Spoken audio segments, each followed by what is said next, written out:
झाली आणि म्हणून तळागाळापर्यंत सर्व सेवा महानगरपालिकेने पोहोचवाव्यात यासाठी हा उद्देश या 2 व्हेकल्सच्या लोकार्पण सोहळ्यात जिल्हा नियोजन समिती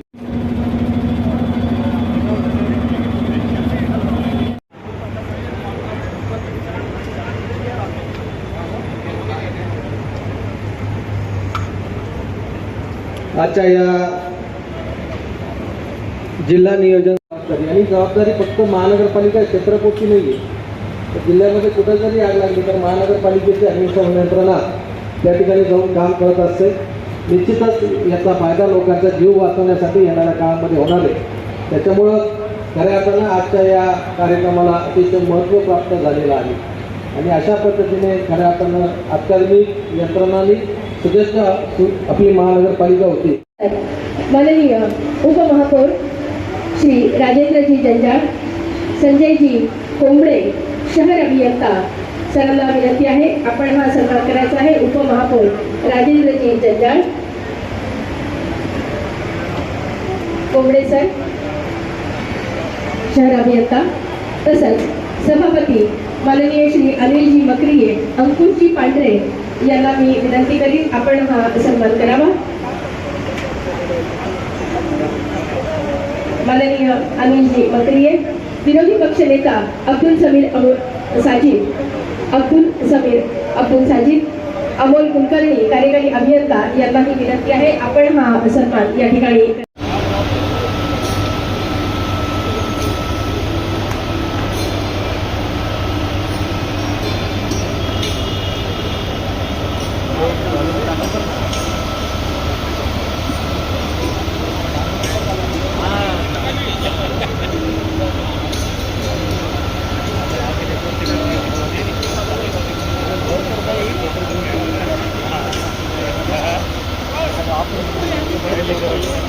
या मशिनरीचा उपयोग चांगल्या पद्धतीने होणार आहे आणि निश्चितच अशा रोबोट सुद्धा आहे ज्या ठिकाणी मनुष्यबळ पोचू शकत नाही त्या ठिकाणी रोबोटच्या द्वारे आपण आग विझवण्यासाठी प्रयत्न करू शकतो.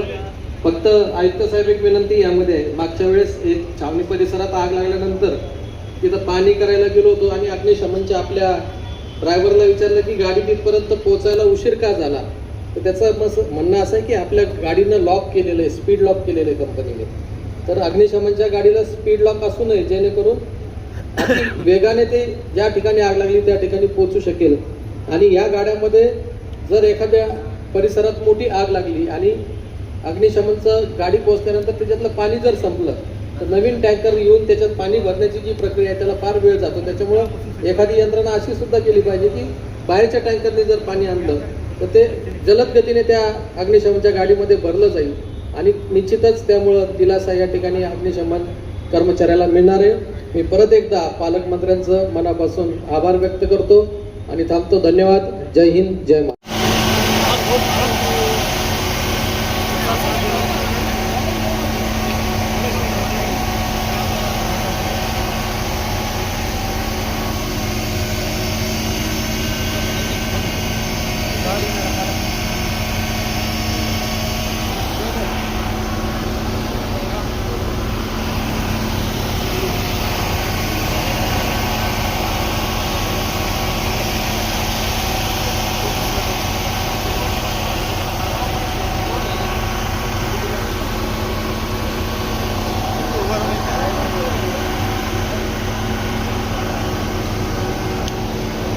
आणि आजच्या कार्यक्रमाचं प्रास्ताविक करण्यासाठी माननीय श्री आयुक्त साहेब यांना या ठिकाणी पाचारण करेल. चालता चालता 2 ओळी खऱ्या अर्थानं, कारण का पाणी हे अत्यंत महत्वाचं असतं. ज्यामध्ये आपण मिसळू तसा रंग तो पाण्याला येत असतो आणि इथे प्रत्यक्ष डेमॉन्स्ट्रेशन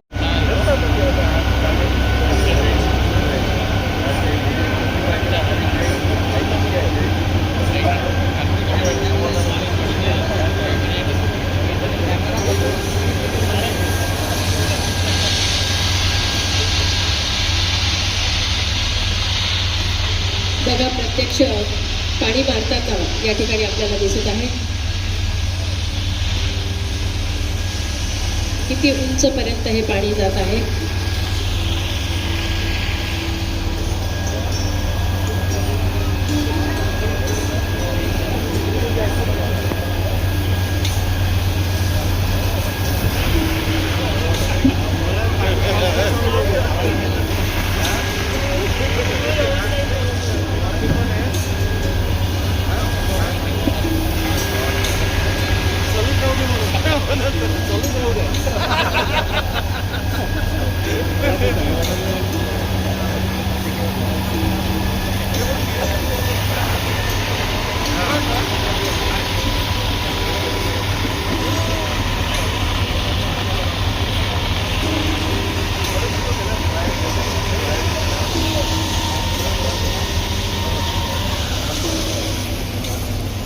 पावडर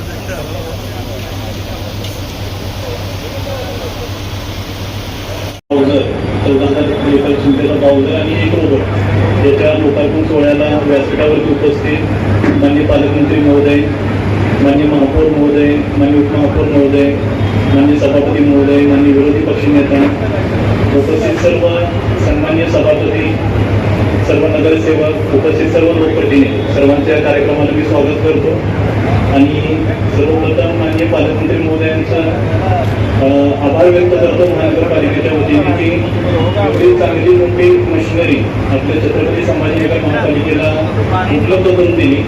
याच्यामध्ये 36 मीटर उंचीच्या मल्टी आर्टिक्युलेटिंग वॉटर टॉवरमुळे आपल्याला ज्या DP मध्ये ज्या आपल्याला परवानगी द्यायच्या आणि 22 इमारतीला जी आपल्याला परवानगी मिळालेली आहे त्या इमारतींची कामं आपल्याला करता येणार आहे. त्यामुळे शहराच्या विकासामध्ये आणि त्यासोबत उत्पन्नामध्ये चांगल्या पद्धतीने वाढ होण्यासाठी आपल्याला याची मदत होणार आहे.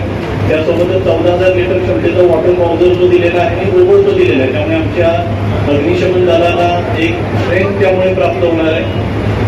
आगीच्या घटनेमध्ये तात्काळ आगीचं निवारण करणं, त्यामध्ये जी काही आमच्या फायरमॅनला ज्या अडचणी होत्या रोबोटच्या मदतीमुळे अगोदर आगीवरती नियंत्रण घेणं आणि नंतर फायरमॅनने त्या ठिकाणी एंट्री करून कमीत कमी वित्तहानी आणि जीवितहानी टाळण्यासाठी आपल्याला त्यासाठी मदत होणार आहे. त्यामुळे परत एकदा मी माननीय पालकमंत्री महोदयांचं महापालिकेच्या वतीने आभार व्यक्त करतो.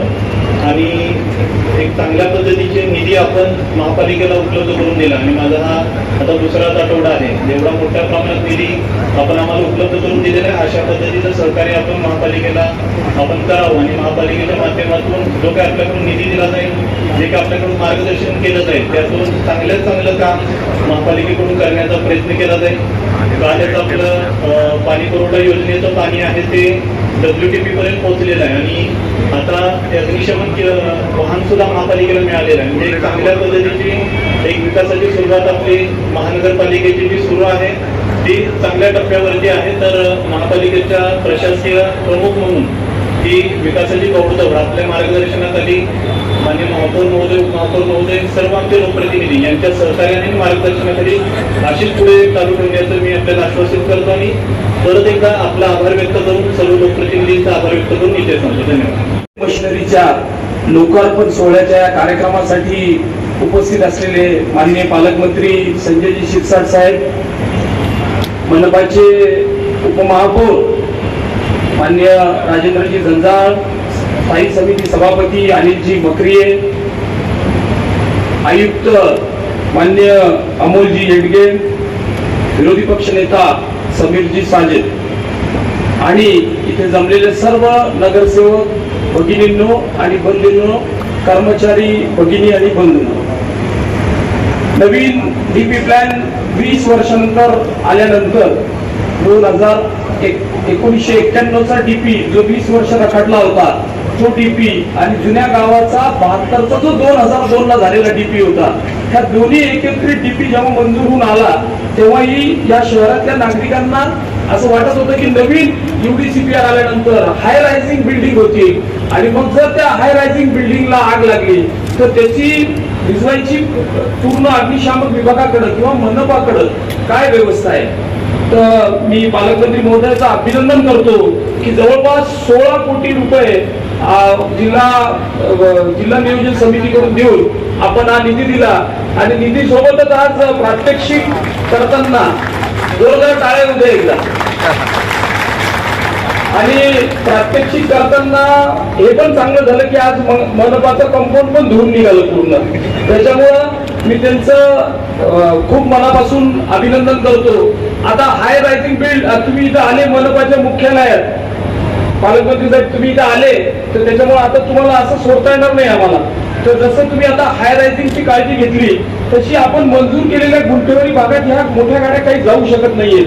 ज्या छोट्या स्टॉर केले त्या छोट्या स्नॉर्केलसाठी तुम्ही येत्या जिल्हा DPCच्या मीटिंग मध्ये आम्हाला एक 2-4 व्यवस्था तरी करून द्या की जेणेकरून या शहरामध्ये ते बॅलन्स होईल. हाय रायझिंगला तर आता वाचू शकतो पण गुंठेवारीला आम्ही आता वाचवणं गाडी सुद्धा जात नाही त्याच्या आतमध्ये. त्या छोट्या स्नॉर्केल ज्या आहेत त्याच्या व्यवस्था जर आपण केली तर या शहराच्या एकंदर फायर ब्रिगेड विभागाला अतिशय ताकद मिळेल. त्यानंतर मला 2-3 गोष्टी आपल्याला निदर्शनास आणायचं आहे की ही महापालिका कालच WTP मध्ये पाणी आलं जवळपास 38.4 किलोमीटर जॅकवेल पासून सगळं क्रॉस करून ते पाणी आज WTP पर्यंत आले. या MGPच्या महानगरपालिकेच्या कर्मचाऱ्यांच्या अथक प्रयासानंतर हे पाणी आज WTP पर्यंत आलं. ही आपल्या शहराच्या विकासासाठी एक मोठी विकासाची नांदी आहे. आणि शेवटी जाता जाता साजिद भाई, समीर भाई, आपको एक विनंती कर रहा हूं की छत्रपती संभाजीनगर शहर जसं आपण म्हणतो यापुढे यशाकडे जायचे तसं यापुढे विकासाकडे जायचे. त्याच्यामुळे विकास कामामध्ये सगळ्या 115 नगरसेवकांनी, सगळ्या पदाधिकाऱ्यांनी आणि महापालिकेच्या कर्मचाऱ्यांनी सुद्धा हे शहर आपलं आहे, आपण या मातीतले आहोत, आपण या मातीतच जाणार आहे, तर या विकासाच्या कामामध्ये आपण सर्वतोपरी मदत केली पाहिजे. थोडक्या गोष्टीसाठी ते पोल शिफ्टिंगच्या टेंडर सारखं आपण त्याला लांबवलं नाही पाहिजे. म्हणजे विकास DPC निधी देतोय, आपण 6 वेळेस रिटेंडर करतोय असं नाही झालं पाहिजे. आपल्याला दुसऱ्या सगळ्या सरकारी यंत्रणा जेव्हा मदत करतात तर आपल्या कर्मचाऱ्यांनी सुद्धा अतिशय फास्टपणे त्याचा विनियोग केला पाहिजे. जिल्हा नियोजन समितीद्वारे प्राप्त निधीतून खरेदी केलेल्या 36 मीटर उंचीच्या मल्टी आर्टिक्युलिंग वॉटर टॉवर सेट मशिनरीच्या लोकार्पण सोहळ्याच्या या कार्यक्रमासाठी उपस्थित असलेले माननीय पालकमंत्री संजयजी शिरसाट साहेब, मनपाचे उपमहापौर माननीय राजेंद्रजी झंजाळ, स्थायी समिती सभापती अनिलजी मकरिये, आयुक्त मान्य अमोलजी येडगे, विरोधी पक्षनेता समीरजी साजिद आणि इथे जमलेले सर्व 1991चा DP जो 20 वर्ष रखडला होता तो DP आणि जुन्या गावाचा 72चा जो 2002 ला झालेला DP होता, ह्या दोन्ही एकत्रित DP जेव्हा मंजूर होऊन आला तेव्हाही या शहरातल्या नागरिकांना जिल्हा नियोजन समितीकडून देऊन आपण हा निधी दिला आणि निधी सोबतच आज प्रात्यक्षिक करताना जोरदार टाळ्या होऊ द्या एकदा. आणि प्रात्यक्षिक करताना हे पण चांगलं झालं की आज मनपाचं कंपाऊंड पण धुवून निघालं पूर्ण. त्याच्यामुळं मी त्यांचं खूप मनापासून अभिनंदन करतो. आता हाय रायझिंग बिल्ड तुम्ही इथं आले मनपाच्या मुख्यालयात, पालकमंत्री साहेब तुम्ही इथं आले तर त्याच्यामुळे आता तुम्हाला असं सोडता येणार नाही आम्हाला. तर जसं तुम्ही आता हाय रायझिंगची काळजी घेतली तशी आपण मंजूर केलेल्या गुंठेवारी भागात ह्या मोठ्या गाड्या काही जाऊ शकत नाहीयेत. तर ज्या छोट्या स्नॉर्केल आहेत त्या छोट्या स्नॉर्केलसाठी तुम्ही येत्या जिल्हा DPCच्या मीटिंगमध्ये आम्हाला एक 2-4 व्यवस्था तरी करून द्या की जेणेकरून या शहरामध्ये ते बॅलन्स होईल. हाय रायझिंगला तर आता वाचवू शकतो पण गुंठेवारीला आम्ही आता वाचवणं गाडी सुद्धा जात नाही त्याच्या आतमध्ये. त्या छोट्या स्नॉर्केल ज्या आहेत त्याच्या व्यवस्था जर आपण केली तर या शहराच्या एकंदर फायर ब्रिगेड विभागाला अतिशय ताकद मिळेल. त्यानंतर मला 2-3 गोष्टी आपल्याला निदर्शनास आणायचं आहे की ही महापालिका कालच WTP मध्ये पाणी आलं जवळपास 38.4 किलोमीटर जॅकवेल पासून सगळं क्रॉस करून ते पाणी आज WTP पर्यंत आले. या MGPच्या महानगरपालिकेच्या कर्मचाऱ्यांच्या अथक प्रयासानंतर हे पाणी आज WTP पर्यंत आलं. ही आपल्या शहराच्या विकासासाठी एक मोठी विकासाची नांदी आहे. आणि शेवटी जाता जाता साजिद भाई, समीर भाई, आपको एक विनंती कर रहा हूं की छत्रपती संभाजीनगर शहर जसं आपण म्हणतो यापुढे यशाकडे जायचे तसं यापुढे विकासाकडे जायचे. त्याच्यामुळे विकास कामामध्ये सगळ्या 115 नगरसेवकांनी, सगळ्या पदाधिकाऱ्यांनी आणि महापालिकेच्या कर्मचाऱ्यांनी सुद्धा हे शहर आपलं आहे, आपण या मातीतले आहोत, आपण या मातीतच जाणार आहेत, तर या विकासाच्या कामामध्ये आपण सर्वतोपरी मदत केली पाहिजे. छोट्या गोष्टीसाठी ते पोल शिफ्टिंगच्या टेंडर सारखं आपण त्याला लांबवलं नाही पाहिजे. म्हणजे विकास DPC निधी देतोय, आपण 6 वेळेस रिटेंडर करतोय असं नाही झालं पाहिजे. आपल्याला दुसऱ्या सगळ्या सरकारी यंत्रणा जेव्हा मदत करतात तर आपल्या कर्मचाऱ्यांनी सुद्धा अतिशय फास्टपणे त्याचा विनियोग केला पाहिजे असं मी माझं मत व्यक्त करतो. आणि शेवटी पालकमंत्री साहेबांचं खूप मनापासून आभार व्यक्त करतो आणि या शहराच्या विकासामध्ये आपलं योगदान अमूल्यपणे आपण देत आहात, त्याबद्दल आपले अभिनंदन करतो आणि थांबतो. जय हिंद. सभापती आमचे मित्र अनिल मकरेजी, विरोधी पक्षनेता समीरजी, महानगरपालिकेचे आयुक्त, सर्व नगरसेवक, सर्व अधिकारी, आज खऱ्या अर्थानं मला मनापासून आनंद या गोष्टीचा होतोय की ज्या महानगरपालिकेमध्ये मी 10 वर्ष नगरसेवक म्हणून काम केलं, विविध पदं भोगली, त्या महानगरपालिकेच्या वैभवात वाढ करण्याची संधी मला मिळाली आणि ती संधी आज आपल्याला दिसून येते. महानगरपालिकेमध्ये नगरसेवक असताना महानगरपालिकेच्या असलेल्या अडचणी मी समजू शकतो आणि त्याची मला जाणीव पण आहे. महानगरपालिकेमध्ये काम कसं करायचं, काम कसं होतं, कसं केलं पाहिजे, या सगळ्या जरी गोष्टी असल्या तरी महानगरपालिकेला सगळ्यात महत्वाचा जो काही प्रश्न भेडसावतो तो असतो निधीचा. आपण स्वप्न कितीही जरी मोठे पाहिले तरी त्याला स्वप्नाला त्याची अंमलबजावणी करत असताना ज्याला पैसे लागतात ते काम पैशानेच होतं. मग अशा वेळेला स्वप्न पाहताना त्यांना कुठेतरी जोड असली पाहिजे म्हणून मी हा केविलवाना प्रयत्न केलेला. महापौराने या ठिकाणी स्पष्टपणे सांगितलं की मी डीपीडीसी मधून शहरामध्ये जे आपण अतिक्रमण काढल्यानंतर काही लोकांचा रोषही आपल्यावर आला, काही लोकांनी आनंदही व्यक्त केला आणि मग हे करत असताना आता त्या रस्त्याचं ब्रॉडगेज मध्ये झाला तर मोठे रस्ते कधी होणार याचं स्वप्न आताही सगळे लोक पाहत आहेत. जेवढे अतिक्रमण काढले त्यापैकी एकही रस्ता आपण आतापर्यंत चालू केलेला नाही. खऱ्या अर्थानं अतिक्रमण काढणं, तातडीने त्या कामाला सुरुवात करणं हा त्याच्या मागचा उद्देश होता. मला माहिती आपली कंडिशन बरोबर नाही म्हणून मी 32 कोटी रुपये फक्त पोल शिफ्टिंगला दिले. महानगरपालिकेच्या इतिहासामध्ये किंवा जिल्हा डीपीडीसीच्या याच्यातून कधीही एवढा मोठा निधी गेल्या 25 वर्षात कधी कुणी दिला नसेल. मी तो दिला. मला या शहराचा मी एक जबाबदार नागरिक असल्यामुळे मी तो दिलाही. परंतु काही तांत्रिक अडचणी असतील, काही कारणं असतील. एक लक्षात घ्या, जेव्हा हा निधी दिला तर त्या टायमाला त्याचा खऱ्या अर्थानं वापर हा आपल्याकडून झाला पाहिजे. 32 कोटी रुपये दिले, त्याच्यामध्ये बाकीचे सगळं जे काही असा जीएसटी वगैरे वगैरे जे काही कट होत आहे, ऍक्च्युअली वापरायला आपल्याला फक्त 23 कोटी रुपये आला, बाकी टॅक्स मध्ये गेला. आणि हा 23 कोटी रुपयाचा निधी आता खर्च, आता मला वाटतं वर्कआउट झाली की मला माहित नाही, प्रोसेस मध्ये आहे आणखी. परंतु एकदा माझ्याकडे एक माणूस आला, त्यांनी सांगितलं की साहेब तुमच्या या शहराचा जो विस्तार आहे, जो वाढ झालेली आहे, मला तुमच्याकडे एक प्रपोजल घेऊन यायचं. आता अनेक जण प्रपोजल घेऊन येतात वेगवेगळे कारणास्तव. सगळ्यांचा वैयक्तिक इंटरेस्ट हा असतोच, हे कधी ना करता येत नाही. परंतु त्याच्यामध्ये माझा काय स्वार्थ आहे हे मी जेव्हा पाहिलं तर त्या टायमाला हा प्रपोजल घेऊन एक जण माझ्याकडे आला, सांगितलं की अशी फायरची गाडी जी आपल्याला तुमच्या शहरासाठी उपयोगाची होईल. आणि जेव्हा त्यांनी सगळं ब्राउझर वगैरे दाखवलं, मग त्याला मी सांगितलं की ही गाड्याचा खऱ्या अर्थानं आपल्याला उपयोग होणार आहे.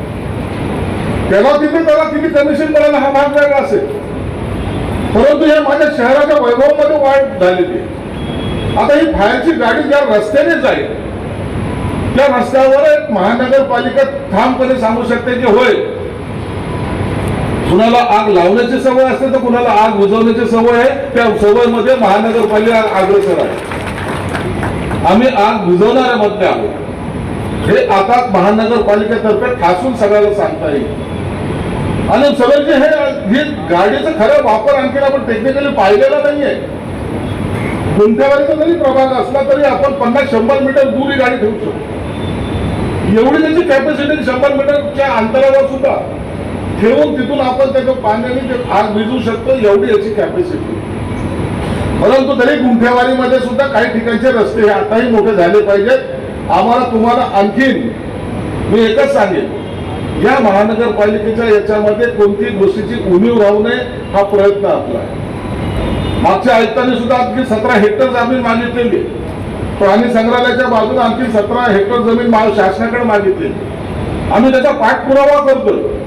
महसूल पण ती जमीन सुद्धा या 15-20 दिवसामध्ये आपल्याला प्राप्त होईल, त्याची पण चिंता करू नका. आणखीन आपल्या जमिनीमध्ये वाढ होणार.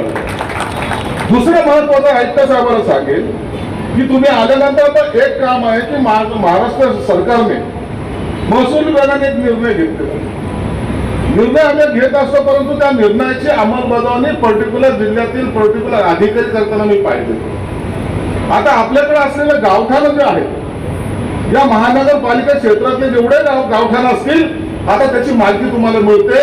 तुम्ही कलेक्टरच्या माध्यमातून तिथं सार्वजनिक ज्या उपयोगाचं करायचं काम करायचं असेल, तुम्हाला फ्री ऑफ कॉस्ट ती गावठाची जागा तुम्हाला महानगरपालिकेला मिळणार आहे.